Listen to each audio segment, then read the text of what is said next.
And here we are live, everyone. Hello, Dawn. Hey, Eric. How are you? I'm great. We want to welcome everyone to another Tilson Live. We are very excited that you're joining us today. Everybody jump on in here. Let's hear where you're from. We want to give us a big old howdy of where we're coming in from. Howdy, Michelle. Howdy, Michelle. Dawn, you having a good week? Good week? I am, yeah. It's been all right. Had some volleyball this weekend. So look at that. This week off to a good start, yeah. Not my volleyball, daughter's volleyball. I was going to ask if you did well in volleyball. Did you have... I was a very excellent bookkeeper for volleyball. Are you an outside hitter? I think that's a thing. Is that a thing? Setter. Yeah. Setter. You're a setter. Yes, you are actually. You set us up perfectly every week. Yeah. We got Sarah coming in from Goliad. Goliad. Wonderful. It's a good Texas history town for sure. Well, we have a special treat today. Today, I think, is this the first time we've really covered in depth in Abilene? Is that right? It is, yes. Okay. It's one of our newer plans. This is the first time we've had one that we can really share with everybody. We got a howdy from Temple, Texas. It's good. Yeah. Where else we got? Bandera, Texas. Man, all these great Texas towns. Great little pit stops along our tours. San Antone. There's a lot going on in San Antone right now. Absolutely. Good place. So yeah, the Abilene, one of our probably top several. I don't know, top 5, top 8. It's up there. It's in the top 8, I think. David has a construction question for you. David does. All right, David, lay your construction question on us. David, I feel like you've seen it all. I feel like you would know, but we're going to find out. Anyway, we are very excited about talking about a customized Abilene today. And Dawn, I know I should have looked it up beforehand. Where was this one built? I thought I checked that out beforehand. Let's see. It was in... I know it was in Burnet. Yeah, Burnet County. All right. That's what it was. Yeah. So at our Georgetown Design Center. And we have a very special treat as we get towards the end of this presentation. Dawn has been very sneaky about, but it's a very special treat that she and Nick and the rest of the marketing team have for you guys. Kelsey. So yes, we are very excited to be able to show you this. Abilene, built in Burnet County, Texas. Clute, Texas. All right. Cold Spring. Cold Spring, it used to be when I grew up in Montgomery. It was 3A. And Cold Spring was one of our rivals in our district. Uh-oh. It is not the case anymore. But I like to go over there. It's close. But yeah, Cold Spring, Tarkington, Montgomery. I'm trying to remember who else. Magnolia was way too big. They were a powerhouse. Navasota was way too big. It was just crazy. Different towns. Just Clyde said it didn't go well for you. Yes, you did. Yes, you did. It was a different time, though, Clyde. Montgomery's big now. They got like 2 high schools. Shepherd was the other one. Yes, Shepherd was the other town. You're exactly right. Tampa, Florida. We got people from Tampa. We do. Awesome. I don't know if you know about this, Donda. Texas and Florida, some people either really, really love us right now or really, really dislike us right now. We're kind of declared that people aren't participating in some way in the pandemic anymore. I don't know. Florida's getting most of the ire. That's kind of normal, though, isn't it? Like it is. We're a bit everywhere else in the U.S. against Texas and Florida. I think that's pretty much. Yeah, that's common. Independent-minded, independent-spirited folk. We take pride in that. We do want to be responsible about it, but yeah, we don't like being told what to do. It's kind of our nature. Not even a little bit. Yeah. No, especially no. But speaking of being told what to do, I'm going to start the presentation for these people before they all leave. So we want everybody in here. Ask your questions in the chat.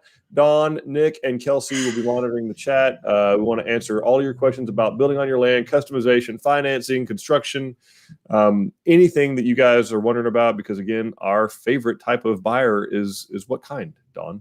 An educated buyer. Yeah. The more you know, the better. Absolutely. Oh, I see someone hailing from the Republic of Texas, and there you go. There you go. Yeah, that's it. Love it. All right. So starting off, let's talk about the Abilene. Tell us a little bit about 2,350 square feet-ish. Yes, it's a gorgeous plan. It's part of our classic series of plans. And this particular elevation, is a combination of stone and hardy plank going on. Just really, really pretty. Just got some good I love accents going. You got the cedar. Mm-hmm. Yeah, quite a bit of cedar accent. Board and bat hardy. This particular elevation, which I think is there are, so you can do a little more even farmhouse style. We have that available as well. Yep. And Dawn and her team have done an incredible job on the website. We actually, even though it's not a model home, we have it rendered. We do. Right. So people can go there and see, but it's a great split floor plan. So you got the master on one side of the house, bedrooms on the other. And actually I'll have you just kind of take us through what is it about this home that appeals to people? It's very unique. So it's one of those homes that's got that true split bedroom. So the master bedroom is off over on its own on one side of the home, while the secondary bedrooms are over on the other side. So good private area for everybody. And even on that secondary bedroom side, you're nice and spread out because you've got a utility room and a bathroom in between those two, which usually the kids' rooms, and distance is never a bad thing with children, especially if they're stuck at home for extended periods of time. So sound barrier is very good. This one is also a little bit more unique in that it's got the kitchen towards the front of the home. And you've got that good, the sinks right at the windows.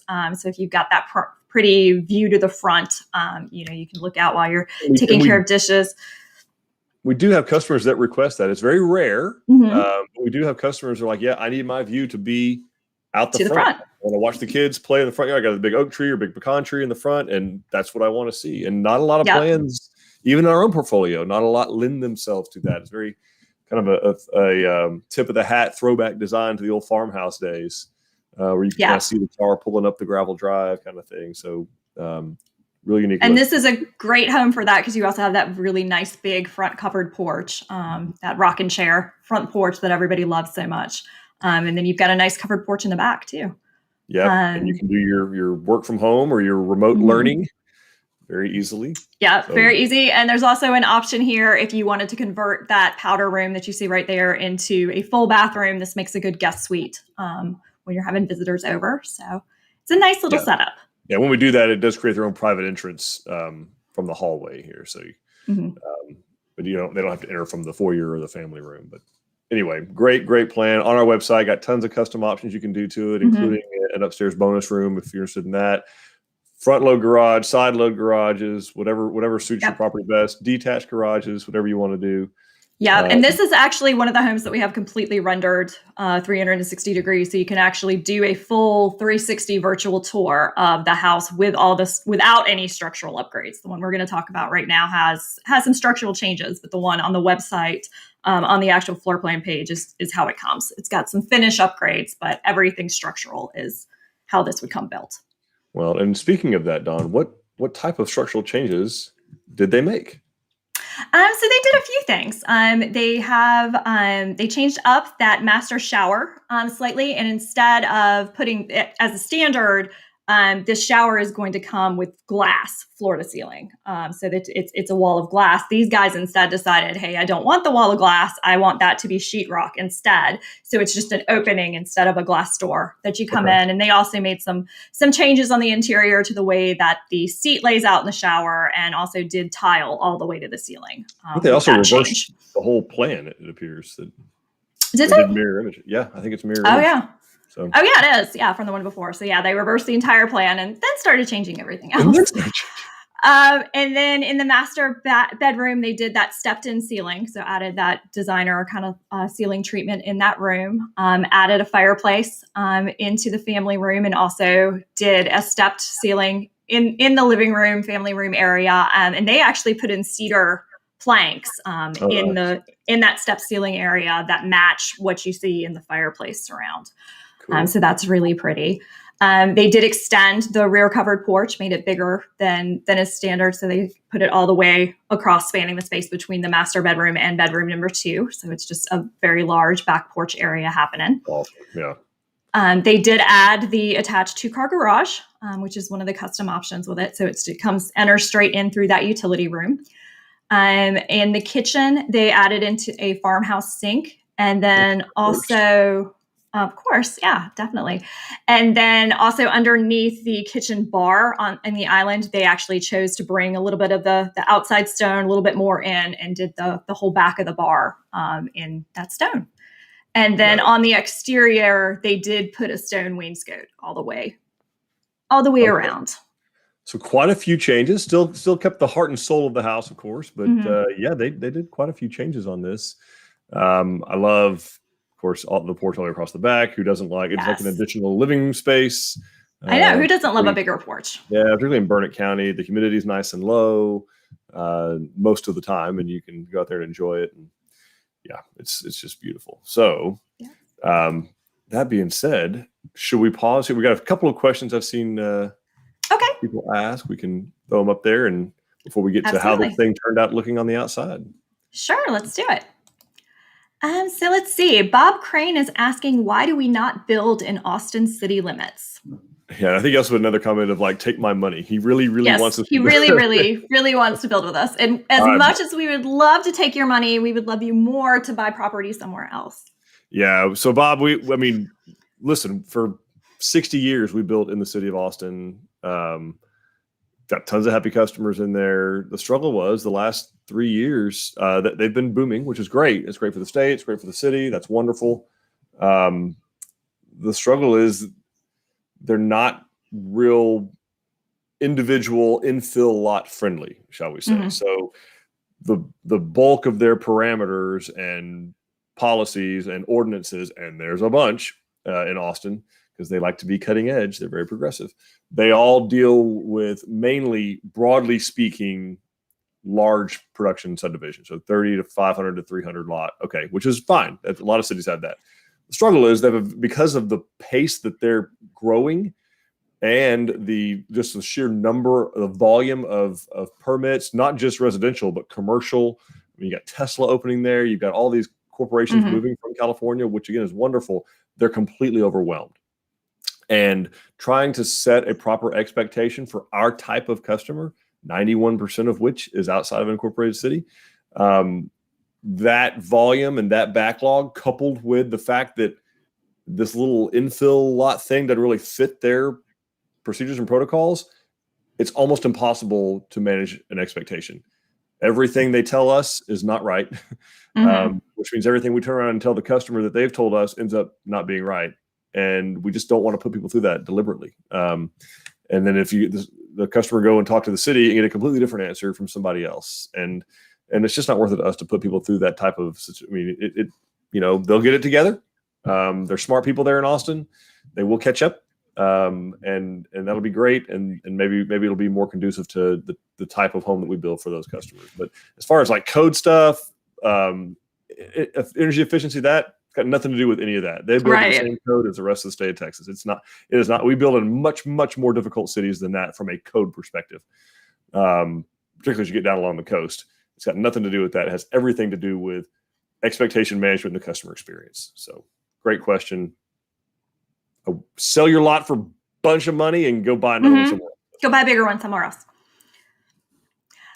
Will is asking, what type of siding is more expensive? The standard horizontal hardy plank or the board and batten siding? Board and bat's going to be a little bit more expensive, a little more labor intensive. Certainly more joints that have to be caulked and puttied and primed. And so yeah, the vertical board and bat is going to be a little bit more expensive than the horizontal. Still less than brick or stone, Mhm. but more than the horizontal conventional hardy plank siding. Good question, Okay. Will. Makes sense. Ashley is asking, do we have plots of land, or does the customer have to have the land already? So yes, we do build exclusively on our customers' own land, so we don't have any land for sale. There is a great website that we recommend, landsoftexas.com. It's a great place to kind of start your land search, but no, we do not have any property for sale. Jabo is asking on the Abilene plan, what is the small empty wall rectangle on the opposite side of the fireplace at the hallway entry? So let me pull this back up. Yeah, I think it's just a closet, I believe. Empty rectangle wall opposite of the fireplace. Right I think here? he's talking about here, I think. So If I'm looking at that right, small empty wall rectangle on the opposite side of the fireplace at the hallway entry. So it's a closet. Yeah, it's a closet. Yeah, they've done a closet there. So that's what it is, J-Bo.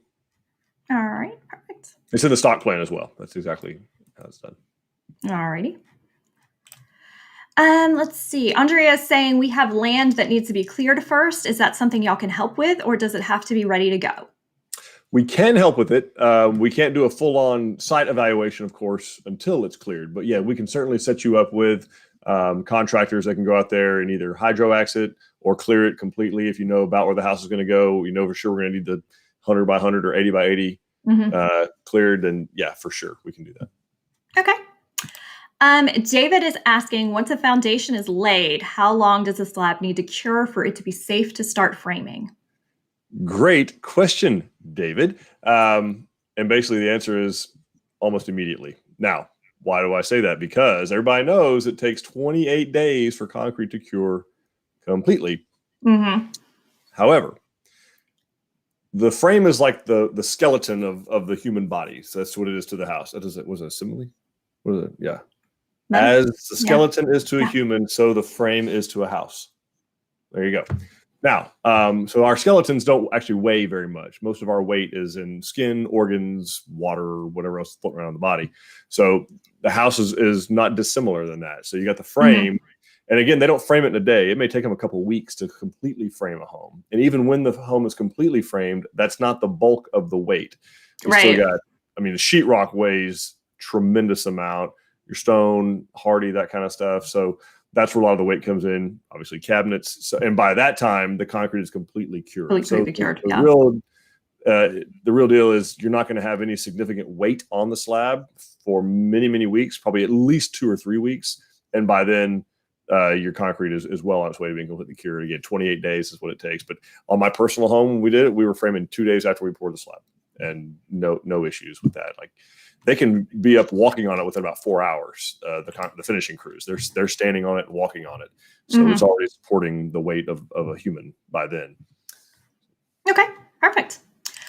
John is asking, can we coordinate so they can be off the grid, solar, battery generator, etc.? Not normally, but when needed for cold and freeze.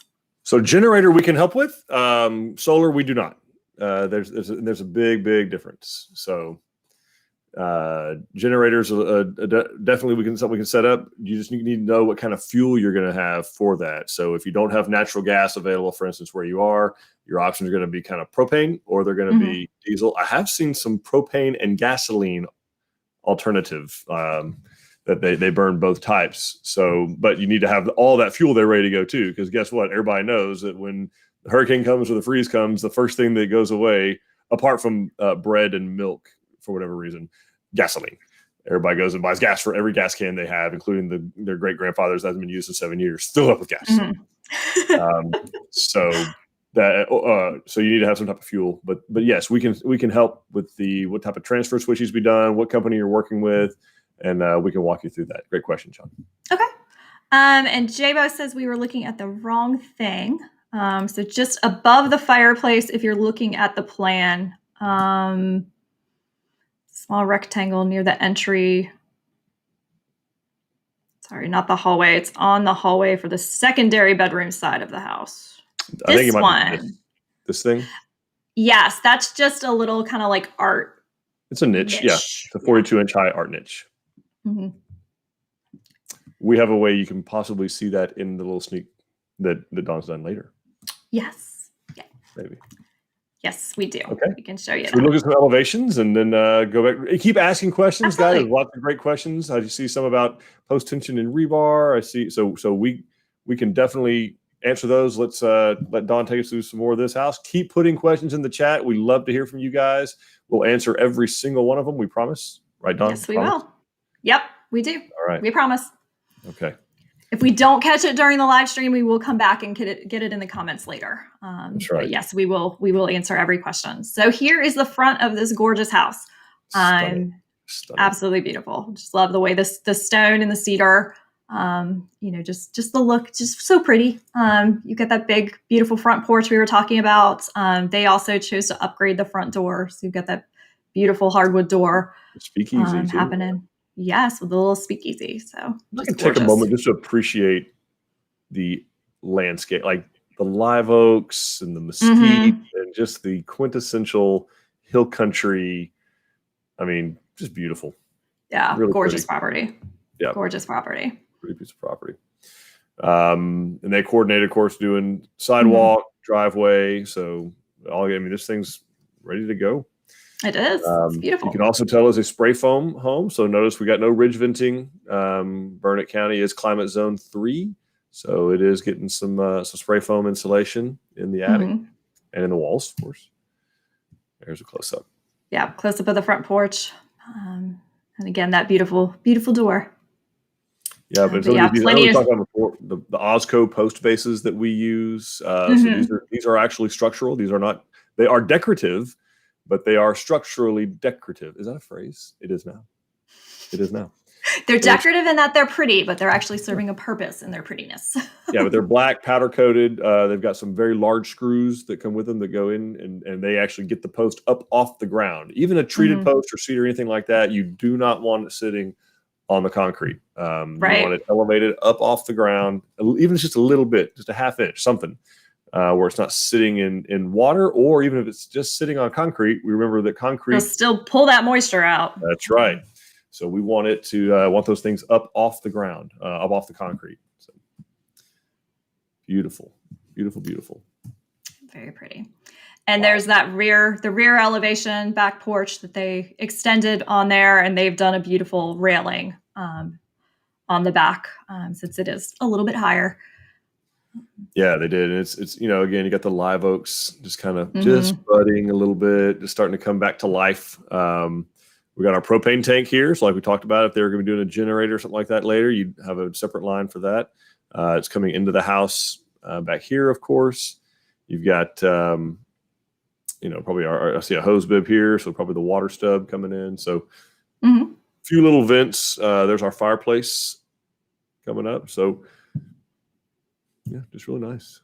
Yep, really nice. And here's that beautiful family room with the fireplace that they added there in the corner. And it's got the cedar plank recess in there to put the television in. And then, like I mentioned, they mimicked that in that stepped ceiling with the same cedar treatment. Beautiful. Yeah, and they did a gas fireplace. So even in climate zone 3, did the did the gas fireplace. So don't have to worry about the closing doors, all that kind of good stuff. Yeah. And I love the big windows in this room. Just brings in so much light and lets you enjoy all those beautiful live oaks in the backyard. Yeah. Yeah. And they just pulled the one window when they did the fireplace. So still got a lot of natural light coming in, even after covering that porch. So very nice. Yeah, very nice. It's gorgeous. This is just another view showing kind of the view into the dining area off of the kitchen and a little bit more detail on that fireplace.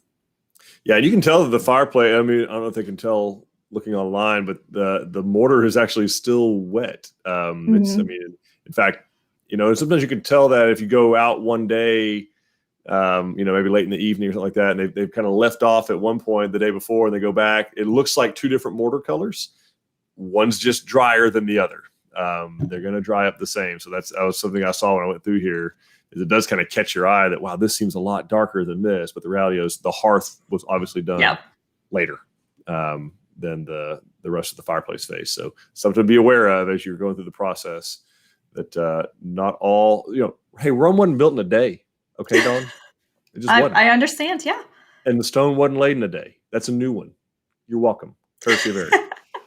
And I also did want to mention these beautiful floors that look kind of like wood. This is actually ceramic tile. This is the ultimate in bulletproof floor covering. It's about as resistant as you could get to water, pets, whatever. It was freshly cleaned, Eric. I see you hovering over the little wet spot. Yeah, we got in right before the owners did. It had been freshly mopped, nice, cleaned, and ready for them. Yeah. Did a great job. Great job. So this is just another view of that dining area. You can see the doors for the nice pantry, and then you can see the art niche that we were talking about earlier. There you go, Jabo. The Jabo there. There's your art opening. Yep, that's right. Your original. Just to make it a little bit just to make it a little bit more interesting than a little hallway. Yeah, very nice. And here's that lovely kitchen. Like we said, the view out of the kitchen is to the front of the home. So that is a unique feature of this plan. So you've got that farmhouse sink there that looks straight out those 3 windows in the front. They did a beautiful backsplash here with a little deco tile accent happening. And just awesome. And that rock, that's the same as the fireplace surround in the exterior of the home on the back of the island there. If you didn't do that, it would be the same finish as the cabinets in the home. Also, see, they also opted for a big gas cooktop. Mhm. That's nice. So you got a microwave built in, oven. Of course, your LED lighting as we do throughout the hood that's vented all the way outside. And they did add a pendant over the island. So you've got that pendant light there. Yeah, stunning as well. Well, shall we pause here for other questions? Absolutely. We have a few stacking up. These people are very engaged today. You're great. They're very excited. I was expecting to be kind of lonely because I know most people are on spring break, but spring break. What does this speak of? This is that's. I know we've been on it for like a year though. So. Yeah, I think spring break 2020 started a year ago. Now we're in 2021. Spring break means you give your kids to somebody else's family and send them away. Like that's spring break, right? That's not. Or you're still a little leery that maybe the schools aren't going to take them back again because that was the trick they pulled on us last year. They were like, "Hey, spring break! Hey, more spring break! Hey, my wife was a little concerned. Don't come back." With are you going to take them back? All right. So Abraham is asking, what is better, post-tension cables or rebars? Well, Abraham, I would say it depends on what you're doing. But in most cases, what we and our engineers have found, and they've done close to 400,000 slabs across the state of Texas, not all ours, obviously, but they've got a lot of experience. And for the bulk of this great state where we build, and by the way, don't forget our state, bigger than France, bigger than Afghanistan, bigger than most other countries. Our economy would be like the 10th largest in the world if it were its own country. So we're covering a lot of ground, and it's going to be the soil is vastly different from one part of the state to the other. So what you see kind of on our videos, like when we're taking a picture, that's just a specific spot. If you're building somewhere else, it will not look like this. Right. You're mixed the amount of sand, the amount of clay, like it's going to be a different color. It's going to be a different consistency, just varies.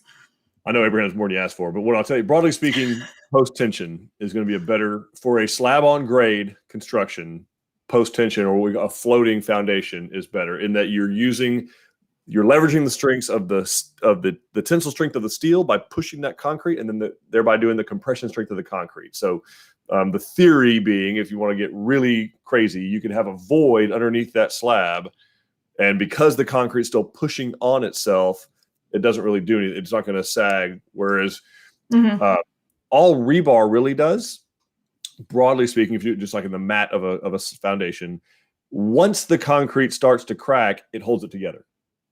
Okay. That's what rebar does. So the rebar is steel bars that has little ribs in it. And what it does is when the concrete breaks, so it's planning on the concrete breaking, that rebar holds it from just crumbling apart. Because concrete itself, it would just crush. So they will still call for rebar in some parts of the foundation. Sometimes some of the corners, they'll lay some 5/8 or half-inch rebar. Sometimes they will require some rebar in some of the beams from time to time, again, just to reinforce. So that's what's known as a steel reinforced foundation as opposed to a post-tension foundation. But we've done both kinds over the last 90 years. And for us and our customers and the soil that we encounter, post-tension is far superior from a long-term performance standpoint than steel reinforced slab. But we have a bunch of steel reinforced slab foundations that are out there that are just fine.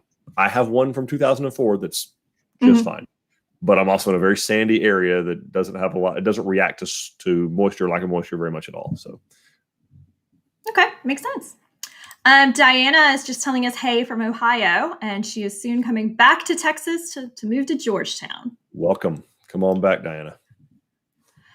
John is saying, I have land raw but cleared for building, no utilities. What is my very first step? Dawn, what should John do?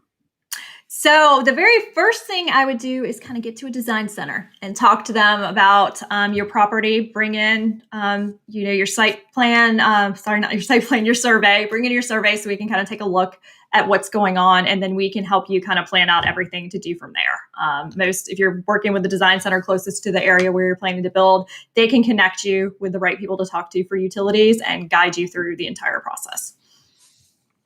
So that would be my recommendation. Eric, Really? do you have? No, that's make an appointment and let's get a good idea of exactly what you're dealing with.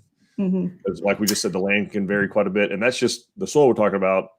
Utilities, restrictions, easements, surveys, all that varies just as much. Slope, lots of different things. In front of us and we'll guide you through, John. Absolutely. Thanks for asking, too. Thanks for watching. Yeah, thank you. Tiffany is saying, in the past, we did not recommend an electric tankless water heater. Is that still the case? I'm still in the same spot, Tiffany. Thanks for asking. Yeah, I mean, we continue to look for really, really good solutions. They just draw so much current. They just need a lot, which makes sense because it's smaller than a conventional water heater, and it's heating very quickly. Yeah, it has to heat that water up, and that's the struggle that we have. Is it creates a lot of what you usually have to have a much larger service than you ordinarily would, like transformer from your electrical provider. So let's say typically our customers need like a 200 amp service. You go with electric tankless water heater, you're going to have a 320, maybe a 400 amp service installed. So a much bigger transformer. It's going to cost you more money, and then it's going to use a lot of electricity. So I just right now the conventional water heater is still a better way to go. Mm-hmm. Yeah, makes sense. Will is saying that on our farmhouse elevations, there's usually no stone work, but could a small wall section be stone? Absolutely. We can add a stone wainscot to the plan if you like. Yeah, there is a minimum. I don't have it off the top of my head, but yes, you can do it because just to deliver the stone itself and to mobilize a masonry crew, there is a minimum amount of stone that does need to be used. I think it's about around 300 square feet. So, which is not usually real hard to meet if you're doing part of the wainscot and maybe some stone inside. I mean, you can get to 300 pretty quick, but it is a 300 square foot minimum at this time. Okay, makes sense.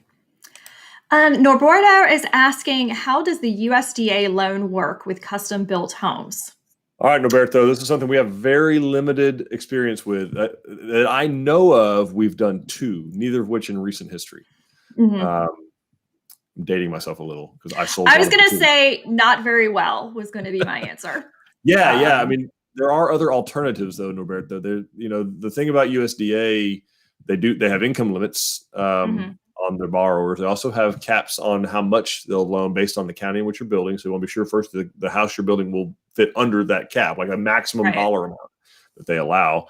The process is very, very rigorous to go through. It can be somewhat expensive, not dissimilar from VA, but VA you get a lower rate. Right now the rates are so low, there's not really a reason to go USDA. Most of our customers have found they'll look at USDA and then they'll go end up talking with either conventional or FHA, and it's a better program for them to go to conventional or FHA or even VA or Tex Vet if you're a veteran. If not, the conventional and the VA, the rates are just about as good, and they don't have all the restrictions that a USDA loan has on them. So great question. Yes. Matt is asking, do land improvements such as water well and pump, electricity, compact road count directly toward the 10% equity required, or does a new appraisal need to be done? So Matt, it typically can. We'd want to take a look in your specific case. So but I certainly wouldn't say a new appraisal needs to be done. No, I don't think that's the case. But that appraisal will get updated towards the end anyway, towards the completion of the home. The appraiser is going to come back out. They have to actually verify that we built what we said we were going to build. So that the bank wants to know, okay, like 6 months ago, you gave us these plans. It's an Abilene. Did they actually build the Abilene that we intend to lend this money for? Right. So they're going to update that. And when they do, sometimes those comps change. And here lately, property values, broadly speaking, are going up. It's not a guarantee that's going to be higher, but the odds are better now than ever that if it were to go up, now would be the time. But yes, all those things, as far as Tilson's concerned, we would consider those as part of the 10%.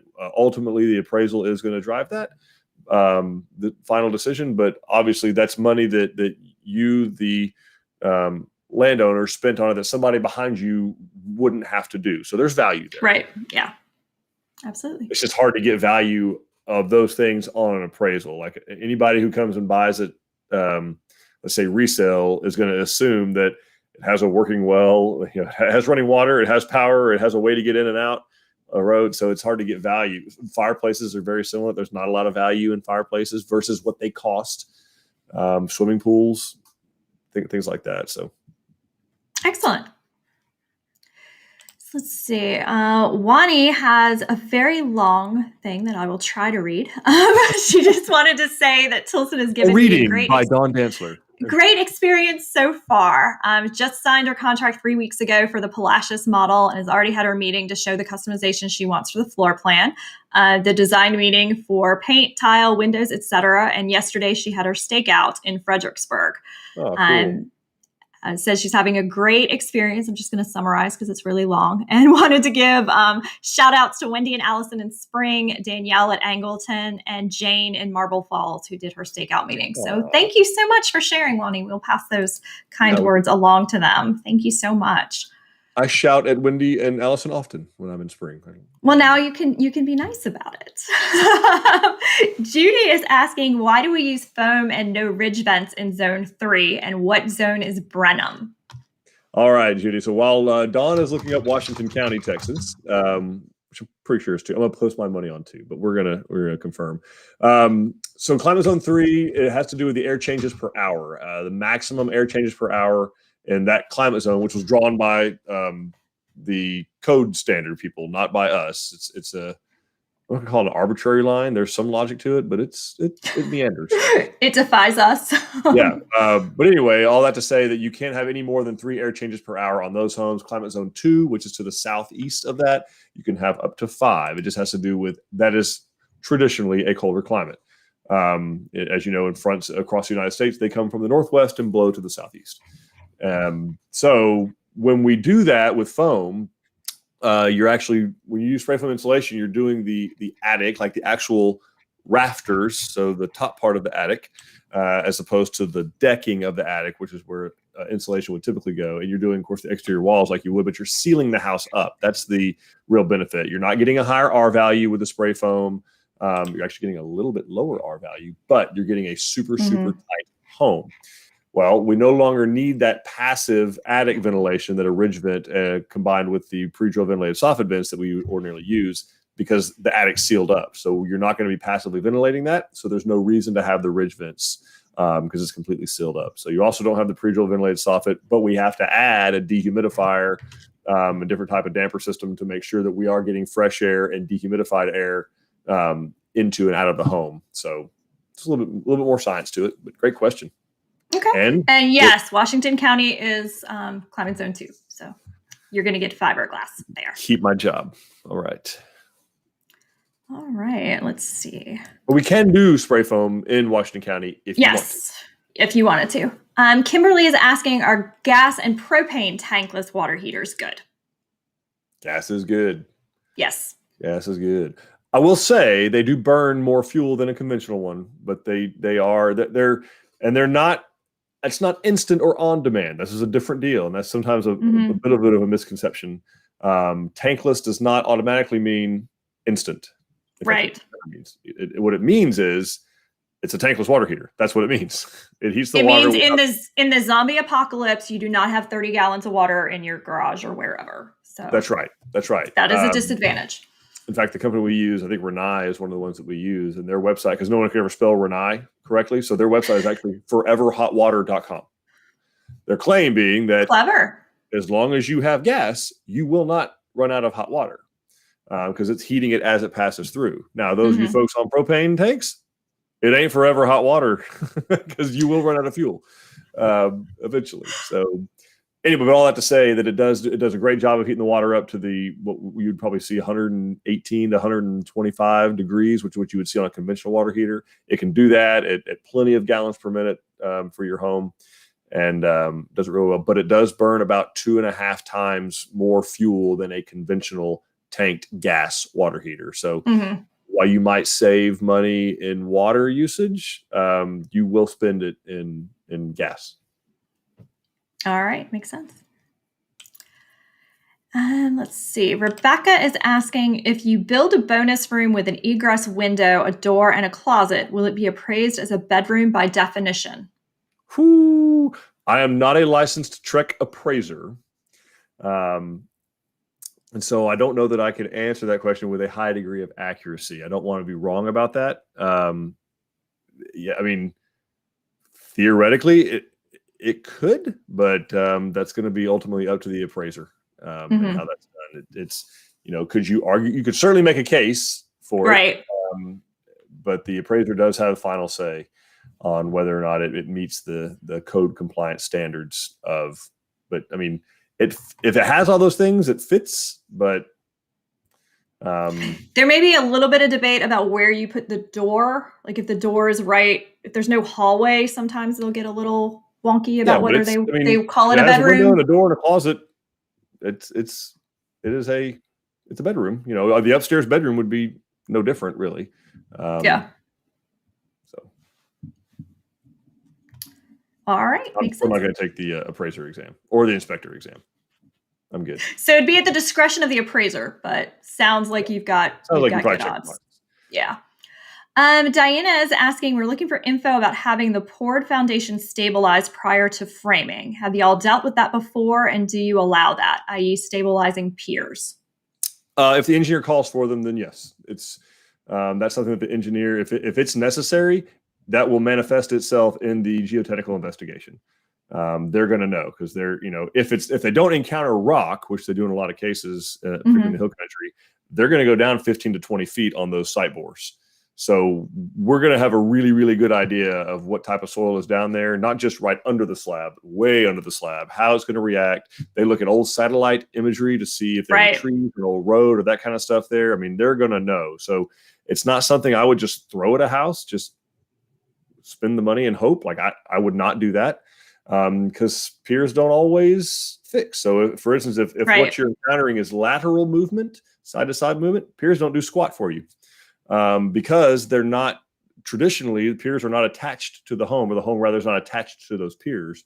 It's made to float on those piers. So it kind of rises up and then can go down. It won't push further down because the piers are there, but it doesn't do anything for lateral movement whatsoever. And usually lateral movement is what they're end up being concerned about. The soil in a drought expanding and pulling the house or pulling from underneath the house. So it does happen where piers are necessary, but it's very, very rare, Diana. Okay. But thanks for asking. Shall we go to the pantry? Sure. Let's talk about the pantry. Oh, I've actually meant, never mind. Fine.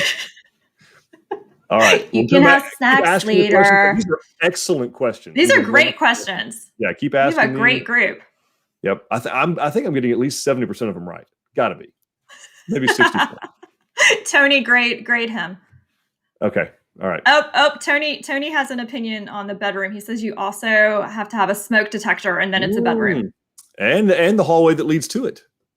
Yes, you would. Yes, you would. There you go. There's my trump card. All right. So we showed you the doors before. Here's the inside of that beautiful built-in pantry. So lots of room for storage, for everything you would need to put in there, all your canned goods, all your, shelf-stable stuff, dog food, cat food, whatever else you've got to go in here. Lots of room because we know most of our customers are rural. So a little bit more of a trip to go to the store. So we want to give them lots of storage space. And then here's just the view of the kitchen and the foyer with that big, beautiful door. Spectacular.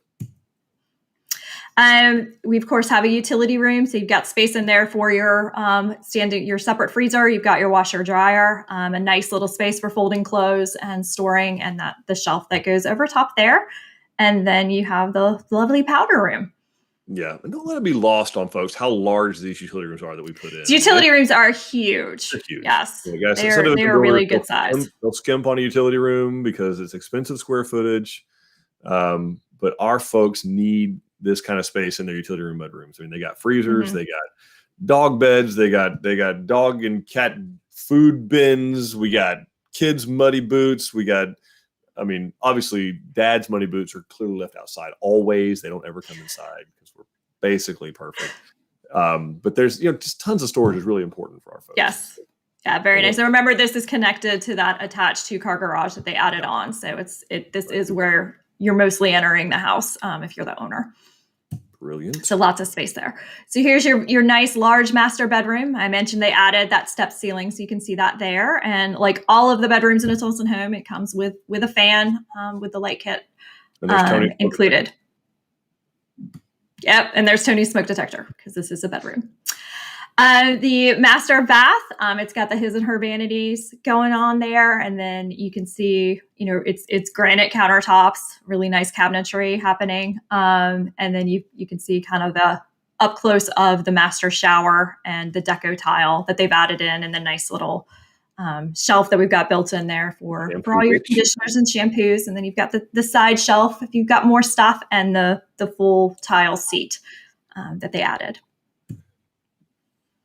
And then you've got 2 very nice sized secondary bedrooms, pretty much the same. So there'll be limited fighting over who gets what. And again, both come with their own ceiling fan included. And beautiful views of Live Oaks. Beautiful views. And this is the shared secondary bathroom. Again, this is a nice big long space. It comes with a single sink. We can change that to a double sink if you prefer. And it does have, you can see kind of towards the front, it's got that really nice linen cabinet built in there, and then 2 shelves in the shower, so we don't have to fight there either. And this is showing where they did run the tile all the way to the ceiling, which is an option. Typically it'll stop about 5 feet or so above the tub, 7 feet or so if it's in a shower. And yeah, they've opted to take it all the way to the ceiling. So beautiful. Nice color. Wait a minute. And this is our surprise. You can actually, we'll drop the link into the comments, but when Nick and Kelsey were out there taking pictures, Nick was nice enough to do a virtual tour of this home for us, and it is now live on the website. So if you want to go explore room by room in this house, he's got pictures of the garage. There goes our whole crowd. And everything. I know. Just watch all of our numbers drop. We're very bad at this live thing. We got to get better. But so we'll stick the link in the comments. Matterport. Yeah, Nick and Kelsey did an awesome job out there. And you can see this exact home, like every room in detail, 360. There we go. Don's going to show it. It's right here. So you can actually go into the house and see what's going on. Do the 360 tour. Go ahead and click on the little circles, and it takes you down the hallways. So you can go Don, you know what that Matterport can't do? You know what it can't do? What can it do? It can't answer any questions. Okay. It can't. It's very bad at answering questions. That's right. But it can I've show got a you job for a few more weeks. And this is where they took out the shower door and did sheetrock instead, so you can kind of see what happened there and what that looks like. So. All right. Well then. All right. Before we get completely replaced by artificial intelligence. Well, there had to be some kind of intelligence on this. Artificial or otherwise. Fair point. All right. Thank you, Nick and Kelsey, for doing that. Yes, awesome. Thank you. It's beautiful. Everybody give them claps and shout outs. Yes. Snaps or whatever we do. What do we do? What do we do? We celebrate achievement. That's what we do. That's what we do. Yay. All right, folks, please ask your questions. We are going to go through some of the questions we didn't get to. Keep putting questions in there. We will answer every one of them. We will. We've got water, so we're here for a while. Right. I've ran out of LaCroix. We're not sponsored by LaCroix, but no one will sponsor us. We've got no sponsors. We are sponsored by the people watching this thing, our customers. That's who sponsor us. Awesome. Michael wanted to give a shout out to his construction superintendent, Austin. The crew just finished sheetrock on his Abilene D and Seguin. House is looking great. Nice. Awesome. Send us pictures. Suburban Seguin. Pictures. Let's see. And then Nancy is asking, how many homes has Tilson built to date? More specifically, how many are rock walls? To date, we've built over 40,000 homes because we've been at this for a little bit of time, since 1932. I am not sure how many are rock walls. I'm going to say the over-under is probably somewhere around 40, 50. 40? Maybe more than that. Yep. I mean, it hasn't been around, too terribly long. It's only been around about 9 years, maybe 9 years. 8 or 10 years. 10 Yeah. 10 or about 10 years it's been around. All right. Well, We'll go probably with more than 40. that, probably 75 or so. All right. Let's see. And if you Joss count the is Fredericksburg, which is really the predecessor to the Rockwall. Oh no, it's not Rockwall. no, I'm sorry. Fredericksburg's at Breckenridge. Never mind, Rockwall's Breckenridge. its own beast. I'm dehydrated. You want water? Awful. All right. Joss is asking, what are the typical length size of the shelves in the pantry closet? So typically if it's a 5-shelf one, like what you see in the pantries, Joss, like the bottom 2 are going to be 16 inches deep. And then the top 3 are going to be 12 inches deep. Most of the ones in the closet are going to all be 12 inches deep. And then lengthwise, I mean, whatever the wall is. So it could be 2 feet, it could be 12 feet. It really depends. But typically, if you're doing 5 shelves, you're going to see the bottom 2 are deeper, or maybe your mixers or ice cream maker or whatever other wedding present you got that you don't use that goes to the back of the pantry. That's what those things are for. Yeah. And that bottom one typically is a little bit higher too. Yep. Get a little higher up so you can have a trash can. Get the tall stuff in. All right. Susan is saying we've been told by several well companies that they are backed up due to the freeze and we can't schedule now. Have we heard this as well? Susan, is that some kind of a pun that's intended? Have we heard this as well? Yeah, Susan, yes. For real. Yeah, that's real. Yeah, it's real because the freeze would have delayed them and then demand would have already had them behind a little bit. So then they wouldn't have been able to work when it froze. They couldn't work a while after it froze because they could get their truck on site, but might have trouble getting their truck off site. Right. So it just getting parts for wellheads, motors, all that. I mean, the whole country. You figure if we were freezing on Surfside Beach, the whole country was freezing. So, a lot of those parts went real quickly. Major mechanical parts that are necessary, and then, however, so and you think about also from a prioritization standpoint. I get it. The person here who's already living there has a family there. Right. We're going to fix that first. Working prior to doing a new install. They do want to do the new install. That's what pays the bills. But from a purely humanitarian prioritization standpoint, I get it. Take care of the people who need water and need their well up and going. And a lot of these guys, they did like just temporary fixes, like whatever they had to get the people back going with water with the intention of when things settle down, we're going to go back and do a more permanent one. Fix. But like what I have on the back of the truck right now, I mean, straight up MacGyver style, we're going to get this thing going and I'll be back to finish up. So yeah, they are backed up. They'll still get it done. Keep calling them, keep staying on their list. We've had to do that in some cases too. So. Okay. Makes sense. Rebecca is asking, with the utility room, can we request the hookups are lowered so they are hidden behind the washer and dryer? She doesn't want them to be visible once the washer is installed. Okay, so maybe a little, but the code does require they be at a certain height that you be able to reach them in the event that you had to cut them off or unplug. So you want to be able to cut that water off. And like, let's say that a hose busted that goes to the back of the washing machine, or the washing machine itself was leaking. You want to be able to get to the back of it, do the cutoffs without having to move a washing machine, particularly a washing machine that could be full of water. Yeah. You may not be able to physically move that, Rebecca. So that's that. I don't know exactly what the code is, but I do know that there's some stipulation in place where you got to be able to reach those things to unplug the 220 or be able to reach the cutoff for the gas in some way, or if it's a gas dryer, 220 if it's electric dryer, or to be able to do the cutoff, the hot and cold, turn them off on the washing machine. And don't forget to put the little thing back in the drain. We had a good sounds like somebody had a flood that forgot to do that, and oopsie managed to flood his utility room by not putting.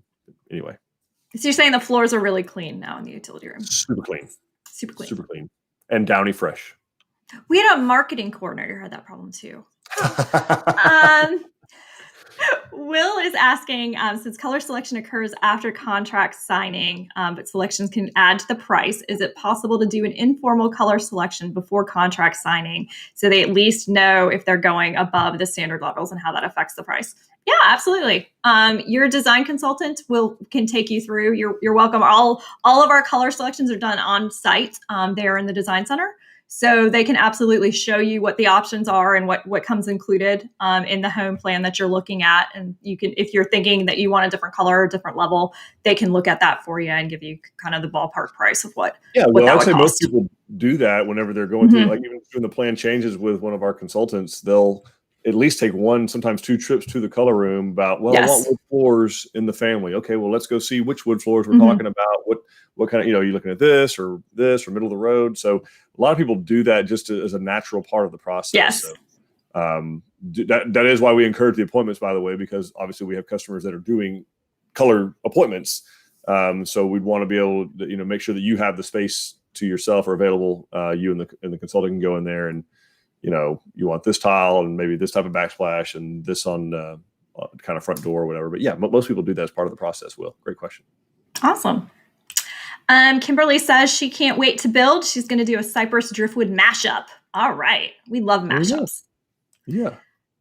Hugh is saying, how wide can a window be? Can the window be 8 feet or 10 feet wide? I don't know, Hugh, that we have any that are that big. The biggest I've seen is 6 feet, maybe 6'6". So maybe 78 inches is about as wide that I've seen before you have to start going into some pretty significantly different type of window. But 6'6" is going to be 6 foot or 6'6", somewhere in there is the biggest I've seen. Wonderful. Jacques is saying we are hoping to build on our land in Burnet soon. We'd like to build within the tree line. How much should be cleared on each side of the desired pad location? So it's going to depend. Yeah, it is going to depend. But I mean, suffice it to say, as beautiful as the trees are, and they are beautiful, we don't want to have them compromising the foundation long term. And it's not so much the roots that we're concerned about, like roots growing into the slab. We're really more concerned about the amount of water that they take in a drought. So trees require a tremendous amount of water. You can Google it. I'm going to spare you the statistics because I don't do trees, but they take a lot of water. And so we would typically like to see them 15 to 20 feet away if we could. That would be ideal. And if you have an 80-year-old live oak that nobody wants to get rid of, including us, then we just have to figure out a solution with the engineer and find out what we want to do to make sure that the foundation is going to perform in all conditions, excessive rain, drought, whatever. And maybe we can move the house over. Maybe we can flip the plan like these folks did. Maybe there's a way we can work with it and figure it out. But typically, I'd like to see 20 feet all the way around, if possible. Okay. I think that makes sense. That'll keep the roots from being tempted to steal water from underneath it. All right. Emily's giving a shout out to her builder, Logan. Met him yesterday. Dirt work scheduled to begin Friday on her Victoria E. Victoria. A Victoria. Awesome. Two-story.